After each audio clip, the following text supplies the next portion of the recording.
A splinter of wood can write a masterpiece. A splash of dye can create a work of art. A lump of metal can fell a forest. But not without you. Welcome to the night Unveiled.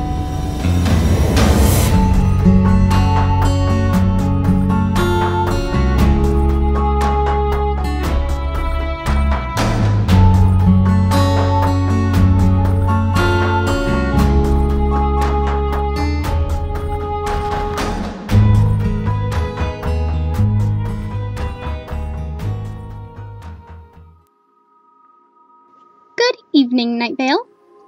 I know some of you may be surprised to hear my voice over the radio, but it looks like, due to unprecedented events, I'm going to keep covering the nightly news.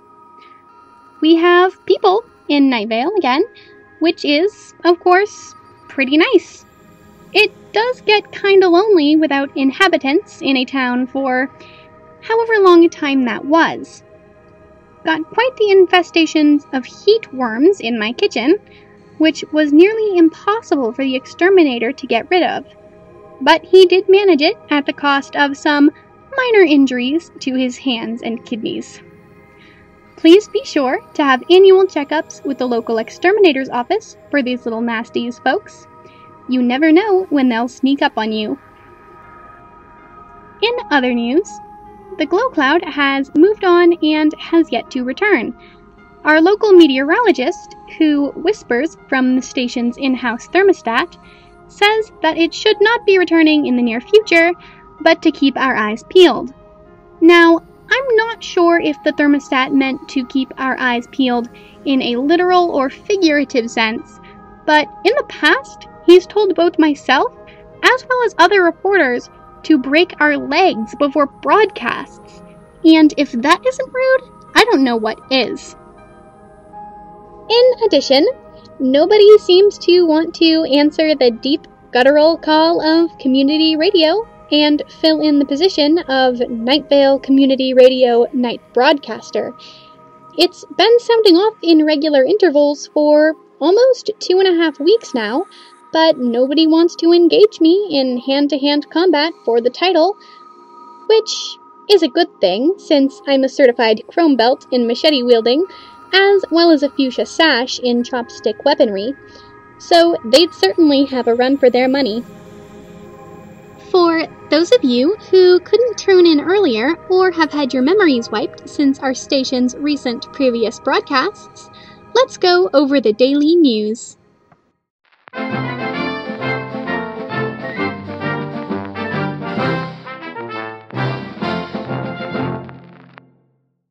Starting off this evening, when I entered the booth, I was greeted by a beach ball-sized rock that was levitating 3 feet over my desk. It said, and I quote, "We would like to correct all curse words to beeps and apologize for the lapse in censoring last time," unquote, before drifting out the door and accidentally hitting me in the arm, causing it to numb momentarily and become self-animated, which led to a series of embarrassing events that I would rather not reiterate at this time, but I will tell you that Cecil is not at all pleased with me and will most likely be avoiding me for the next couple of days. If I may be so bold as to ask, do you think that could have been a drone sent by station management? Because, okay, sure, I can add the bleeps to overlap curse words if they're an issue, but honestly, I'm a little peeved that station management didn't just send a fleet of paper airplanes through the vents like last time.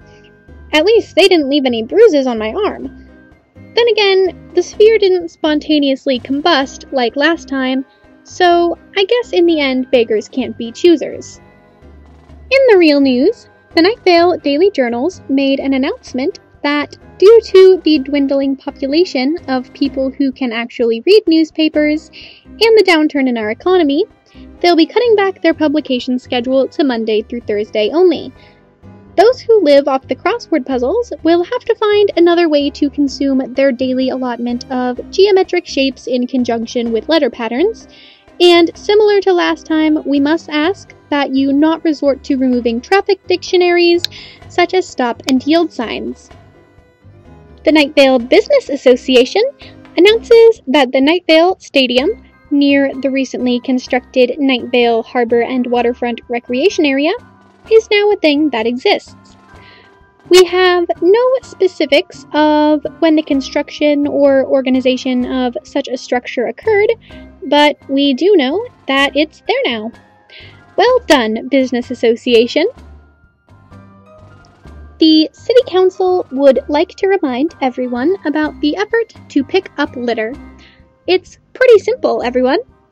If you see something inanimate, or reasonably inanimate, that you perceive to be trash, and that isn't in a receptacle our society has designated for trash, then pick it up and correct that error.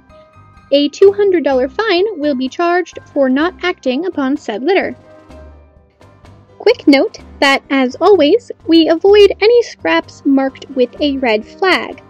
It looks like people are getting a little lax with this information in their effort to make our community a cleaner place, and while I do respect their dedication, is a spotless park really worth such a level of self-sacrifice? Well, I guess that's up to you, isn't it? A creeping fear came through town today. It just kind of swept through from one end to the other and then left without so much as a word. We were all too terrified to speak. I was actually getting ready to come into work at the time. One of our interns never came back from the used and discounts sporting goods store a couple of weeks ago, and a couple of others didn't do so well against management today, so I had to come in early to take care of some filing since we're kind of short-staffed. Oh, more on that other stuff later though. Anyways, so I was getting ready for work when suddenly I was frozen in petrification. I was sure that any move I made, even a single muscle, something unspeakable would befall me. But, then it just kinda went away after a while. Really messed up my routine though. Oh yeah, so about that other stuff. It turns out that the used and discount sporting goods store on Flint is actually apparently a front for the world government, at least according to our sources. We sent Chad down to check it out a couple of weeks ago, but he hasn't come back yet, so if any of you Nightvale Community College attendees need some credits, our internship program is officially accepting applications again. Speaking of losing interns, today was contract negotiations with management. We lost some good men, but on the bright side, I'm still here, and I think I made a pretty good impression toward maybe making this night broadcaster thing more permanent.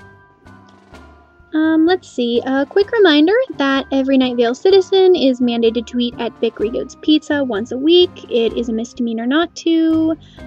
Oh, if you weren't already aware that books have stopped working, then, well, I'm very sorry and I wish you a speedy recovery. Since early this morning, there has been a saleswoman in traditional business clothing standing in front of the Walgreens by the Immortal Bean, our local coffee shop. She's handing out slips of paper that read horoscopes, like the word horror and horoscope put together in blocky lettering.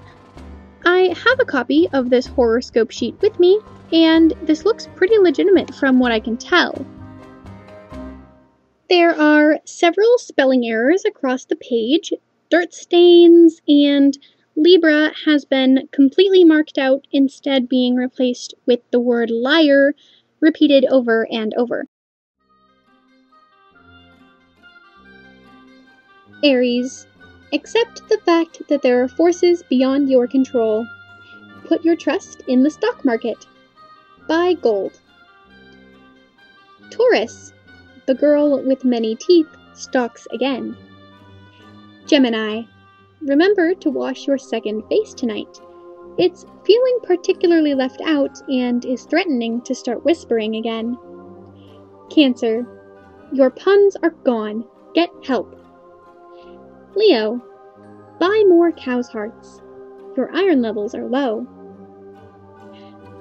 Virgo. Vos bononas son mea et le mirlos son returnes. Libra. Liar, liar, liar, liar, liar. Scorpio. Hide the item that you've been fearing and set fire to those you've held dear.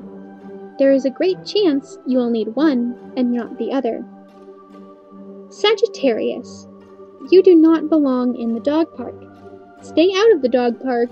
It doesn't even have dogs anyway. What are you doing in there? Capricorn.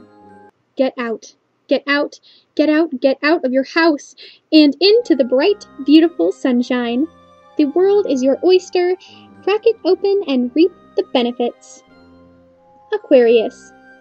You look extremely appealing to everyone. Yes, everyone. And in every way you could possibly think of. You better be careful. Pisces. Your taxes are overdue, you dog. Honestly, listeners, this looks like any old horoscope sheet that you'd find deposited in your daily mail. Just on floral stationery and written in finger paint, which is still wet and getting all over my desk. Oh, gross. It's just gross. It's everywhere. Oh, just give me a couple of minutes to get some tissues or something. Oh, golly, it's on my nose. Why is it so itchy? Oh, here's an advertisement while you all wait ever so patiently.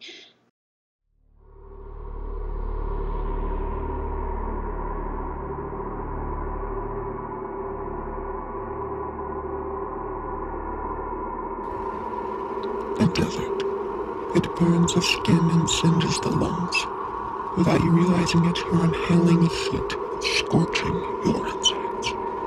You are fire. The flames consume your innards and dispose of any hope for survival you may have once held so dear. The fire lives within. Drink Dr. Pepper. Put out the flame. Please visit your local supermarket today. You won't forget it. You won't regret it.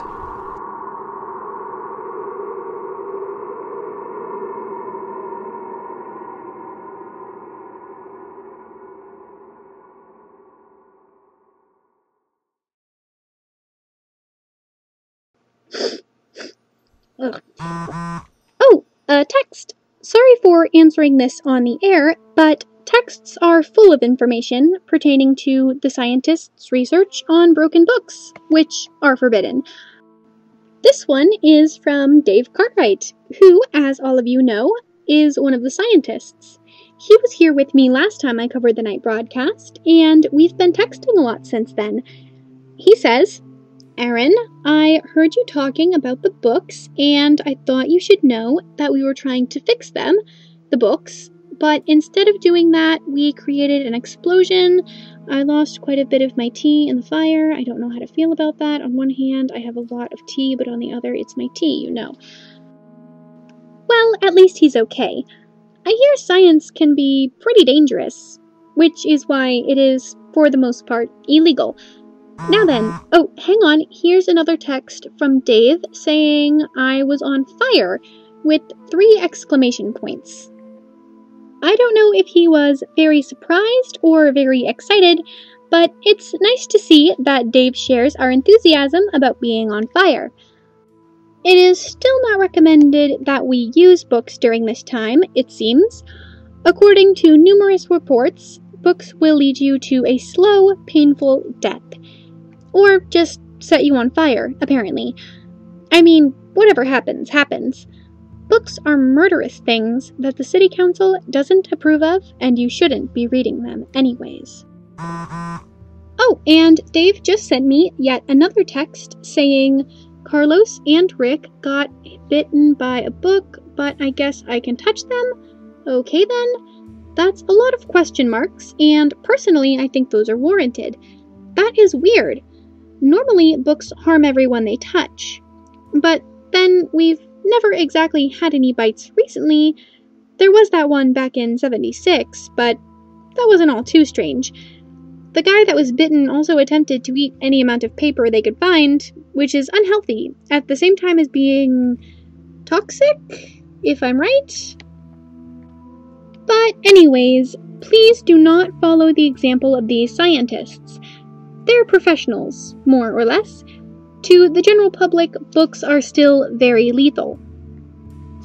Speaking of murder, more on intern Chad, who was sent out to the used and discount sporting goods store earlier and still hasn't come back.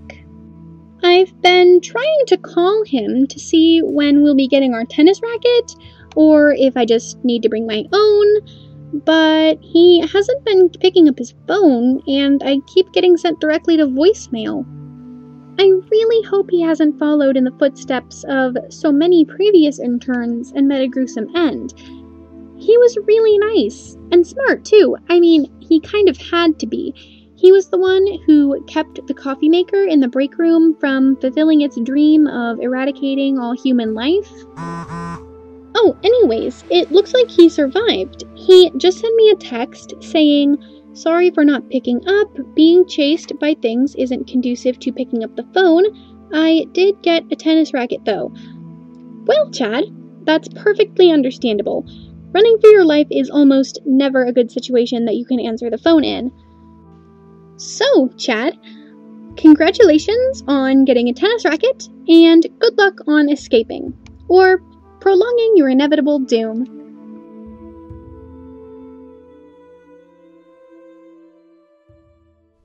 Oh, I guess I'm really popular today. Okay, it's another text from Dave, and aw, that's so cute! He sent me a picture of a puppy with the caption, "I pet this dog." There's at least 5 exclamation points and a dog emoji. He must be so excited! Dave really likes his exclamation points. I guess it's just a part of his personality, but he also really gets excited about dogs. While this is a good thing, it has its drawbacks, especially seeing as the dog park is a concept he's yet to let go. Every time I mention it, all we hear about is how he still wants to visit. Honestly, I'm kind of worried that someday he might just slip through the gates to see if the town is hiding a large and very lovable dog. Oh, with the good, there must also come the bad. Citizens of Nightvale, I just got another text from Chad, and things are not looking good for him. He says, "I'm lost. I don't know where I am. I have never known where I am. But they do. They know. They have always known. They've set their trap, Aaron. It's all set up. I don't think I'm going to make it." He's attached a picture that looks like it was taken from behind a rack of sporting equipment. The image is blurry, but I can see something standing outside the store windows, not 10 feet from where Chad must be. Rain has streaked the glass, despite the fact that we haven't had any rain in weeks, and I can clearly see a tall, hooded figure illuminated from the red glow of the used and discount sporting goods store sign, and its face, its eyes. Oh, gosh darn it! My phone just died on me! The screen went black, and it's displaying a pixelated spirograph, and yep, there it goes. My phone just died. I'm guessing it just ran out of battery, and this isn't something serious. I'm going to have to get a phone charger. Nightvale citizens, I'm stepping away from the mic for a second. I'll leave you all now with the weather.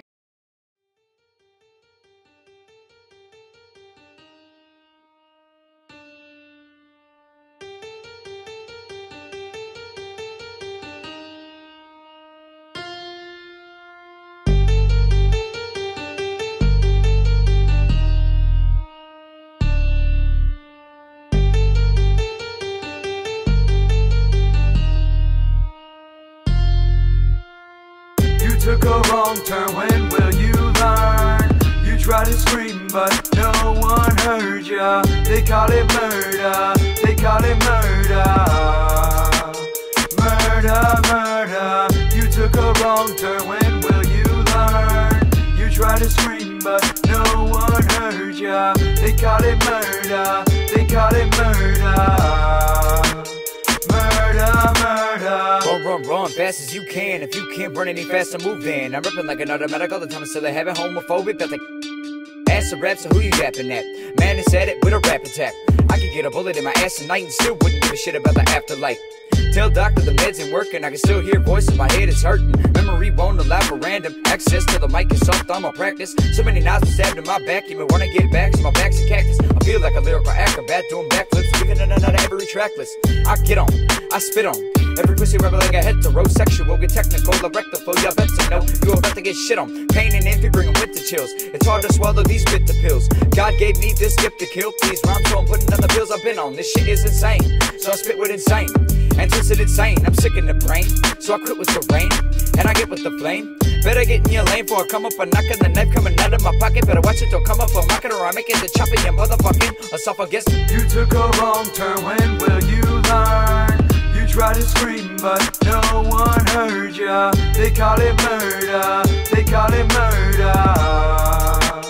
Murda, murda, you took a wrong turn, when will you learn? You try to scream but no one heard ya. They call it murder, they call it murder. Murda, murda, you took a wrong turn, when will you learn? You try to scream but no one heard ya. They call it murder, they call it murder. Murda, murda, you took a wrong turn, when will you learn? You try to scream but no one heard ya. They call it murder, they call it murder. Murda, murda.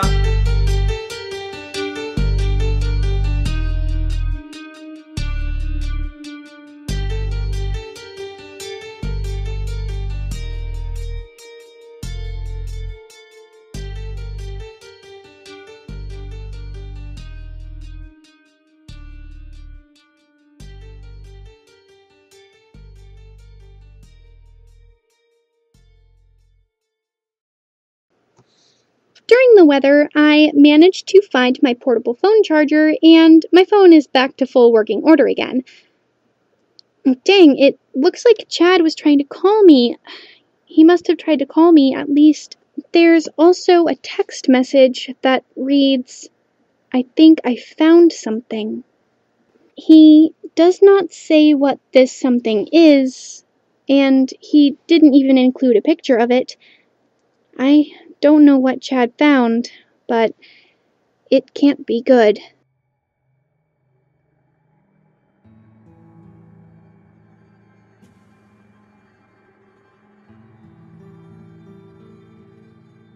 I was supposed to give you all Dave's final report on the book situation, but listeners, I'm being controlled by my personal feelings right now, and they're making me act irrationally.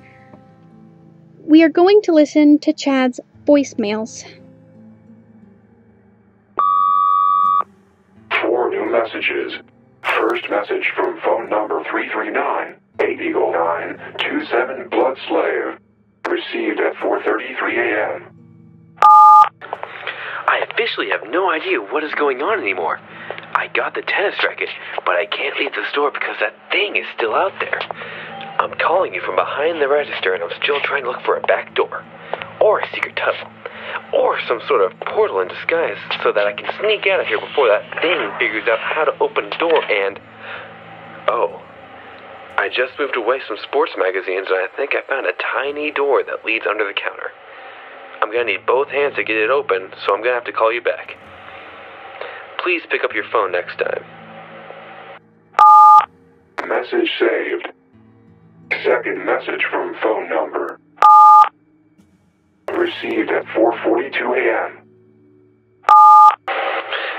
Hey, Aaron. I don't know if you got my text messages, but the thing I found, it's scary. I don't know if I want to be here anymore. Please stand by. Message saved. Third message from phone number. Received at 4:58 a.m. I left it alone, undisturbed, or at least I think I did. I hope it doesn't try to follow me. That could be bad. I'm climbing down a set of stairs and I think I'm entering the basement. I can hear the thing upstairs pacing around it, but I've got my tennis racket, so I'm feeling pretty good about myself. The weird thing about these stairs is that I can't see the steps I've already gone down. I tried to go back and retrace my steps, but when I turned around, my pocket light couldn't break the wall of inky blackness behind me. I feel like I've been walking down the same steps for hours now, but my phone says it's only been like 10 minutes. And it's all the same. I started counting, and I go down 13 steps, and there's a platform, and I turn. And I go down 13 more. It's really dark down here. I think I can smell something that is particularly irony? Kind of like blood. It might be mine. I'm not sure. I hope not. Please, just answer your phone. Message saved. Fourth message from phone number. Received at 5:20 a.m.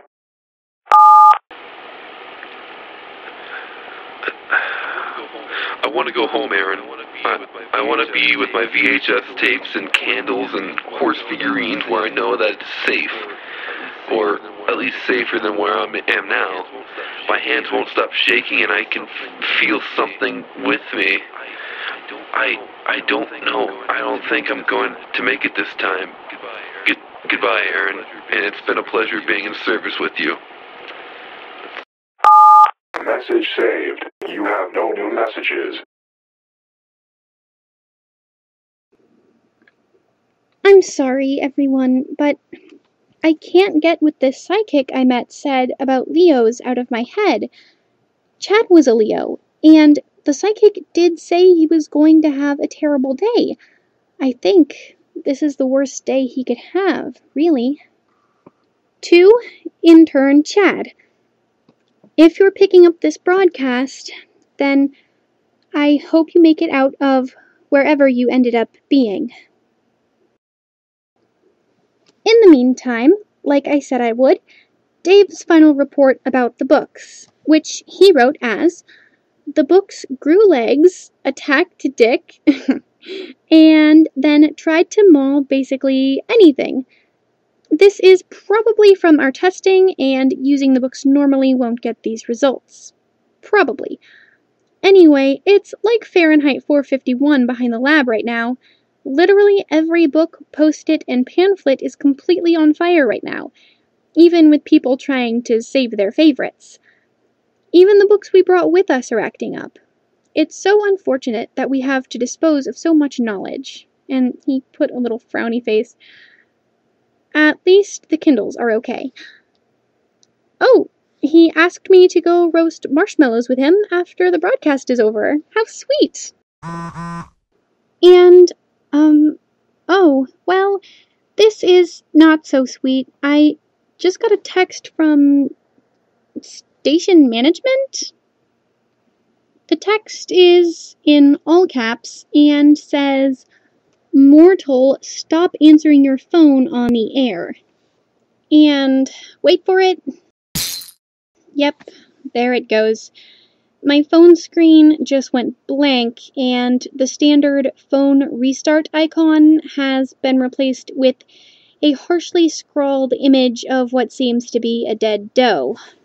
Black fluid is now seeping out from the edges and the speakers, and I'm using the tip of the pencil to push the leaking phone off my desk and catching it in one of the many empty coffee mugs I keep on my desk for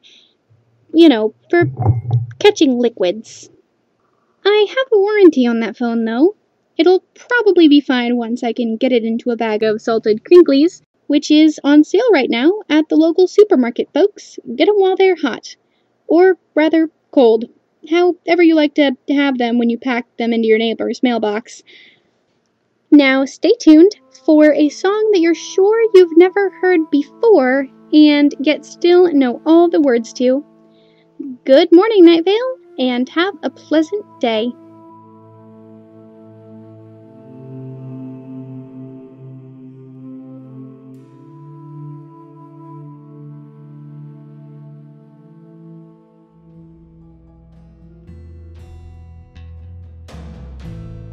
This episode was brought to you by the Night Unveiled team.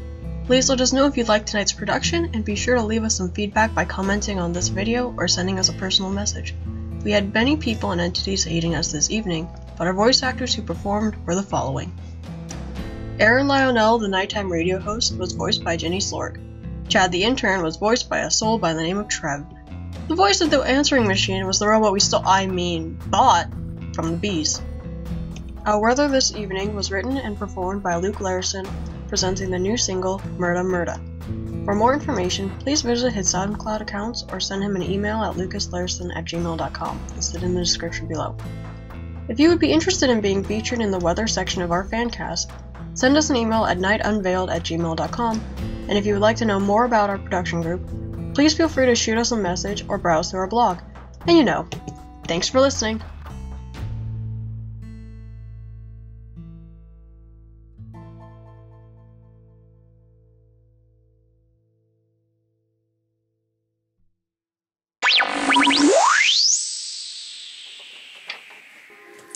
Hello there, listeners. My name is Pix, and I'm one of the head producers over here at our fan cast, The Night Unveiled. I apologize for interrupting the usual episode ending, but I only just realized that we have quite a few announcements to make. Also, I just wanted to say hi. First off, as you can probably see behind me, there's a laptop with an editing program loaded. This is where all the magic happens, from writing the scripts to recording actors doing their lines to splicing and dicing hundreds of audio clips to bring you the episodes you've either just listened to or listened to in the past. The cast and crew that rounds out to around 14 people from all over the country, organizing and planning an episode can be quite the task. We always try and bring you the best content we possibly can, so sometimes episodes can take more than a couple of weeks to upload. I mean, come on, it's summertime. What could you possibly be expecting other than this? In the fall, we promise to try and get you uploads more frequently and with a more organized schedule. In addition, we have recently been invited to join the Blood Space Armed Forces Radio Network, which is very exciting. We'll be uploading both our channel and theirs, which has many different Welcome to Night Vale fancasts uploaded already, so please go check them out via the link in the description below, or click the annotation on the screen now. And, that's all for now. For more information about this podcast, please visit our Tumblr page or send us a direct message. We'll be sure to get back to you as quickly as physically possible. Also, please let us know if you want more of this behind-the-scenes footage type of thing, because we'd be glad to give it to you. And with that, thank you for listening. Night Unveiled, out.